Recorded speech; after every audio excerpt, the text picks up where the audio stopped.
What's going on, everybody? Just wanted to hop on here really quickly and do a nice short video on proper goal setting. Now, I know it is the new year, and this is usually a time where we do set our goals for the year. However, we feel that this framework for goal setting could be used at any time. Realistically, you might be watching this when you just started at Movement Strength, because we really want to ensure everybody does have a goal in place. That just means that you're working towards something and you're a lot more likely to stick with whatever you have that goal intended to be. This is actually something that we talked about in episode 12 and 13 of the Sweat Local podcast. We go a lot more in depth on these episodes, and episode 13 is actually a walkthrough. So with myself and Brooke walks you through how to actually develop goals that you will follow through on and eventually actually hit. We're quickly going to just kind of break these down, go a little bit more in depth in them.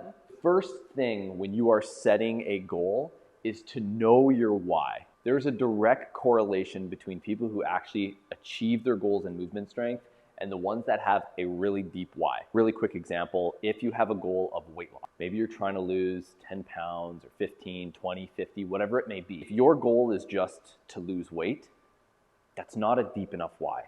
So many people have that type of goal, and so many people don't actually follow through with it. So when we're talking about knowing your why, continue to ask yourself the question, well, why do you want to lose 10 to 15 pounds? Is it because you want to play with your kids? Is it because you want to ensure that you're around when your kids get older so you can continue to be a part of their life? Those are deeper whys that's going to act as much better motivation than just simply, I want to lose weight to lose weight. Next, this is personally, I think, one of the most important steps of this 5-step framework, evaluating your past goals. When you start to set your goal for the year or whatever it may be, think in the past of some of the other goals that you've set. Are you continuing to set the exact same goal year after year? Have you wanted to lose 10 pounds for the past 5, 6, 7 years?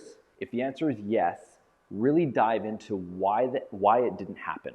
Why didn't you lose the weight? Was it because you didn't have a strong enough why? Was it because the goal was unrealistic? Really start to dive in deep as to why you actually didn't achieve the goal. If you're still looking to lose the 5 pounds and that is the goal that you've had for a long time, we're not telling you that that shouldn't be it, but rather maybe you change up how you're actually going to achieve it.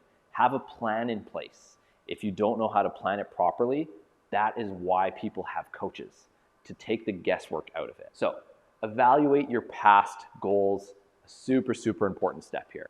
Step number 3, how to make it a priority. If your goal isn't a priority in your life, chances are you aren't going to achieve it. If fitness is something that is a priority in my life or something that I'm trying to make a new habit, I tend to do that first thing in the morning so it's just out of the way, and I know I'm actually going to get to it, rather than saying, hey, I'm going to work out this afternoon or this evening, and then this evening comes and I'm exhausted from work and I decide not to actually do my workout. Another way to make it a priority is actually having an accountability coach. Have them hold you accountable to whatever your goal is. If it's truly a priority, you want to ensure you're following through with it, and one of the best ways to do that is have someone ensuring that you're following through with it.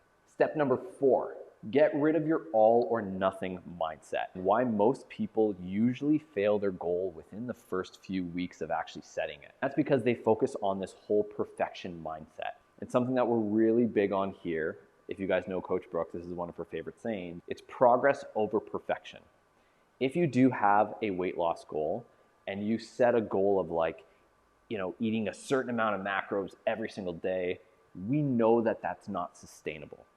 Whereas if you take this progress over perfection route, maybe it's you want to consume more vegetables today than you did the day before. And then you just continue to build on that. So if you do have some sweets or a glass of wine or whatever it may be, don't beat yourself up about it. Just get right back on the horse and continue on your way. It's the consistency that's going to get you to that result.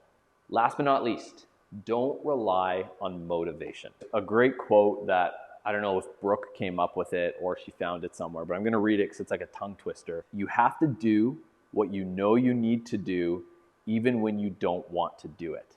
That's how you build a habit. A lot of the times with motivation, we aren't going to be motivated to come to the gym all the time. Maybe you're tired, you worked late, your kids kept you up at night, whatever it may be. If that's the case, you may lack motivation to do your workout first thing in the morning. A lot of the times you are going to need to do something even though you don't want to do it, if you know that the thing you're not wanting to do is what's right for you. I know that's a tongue twister, but this is the framework. I know we just kind of briefly went over these things. If you want to see this more in depth, you can head over to the Sweat Local podcast, go to episode 12 and episode 13. We go way, way more in depth, but just a quick overview. Goal setting framework is know your why, evaluate your past, how to make it a priority, get rid of your all or nothing mindset, and don't rely on motivation. Have the best day ever. Bye for now.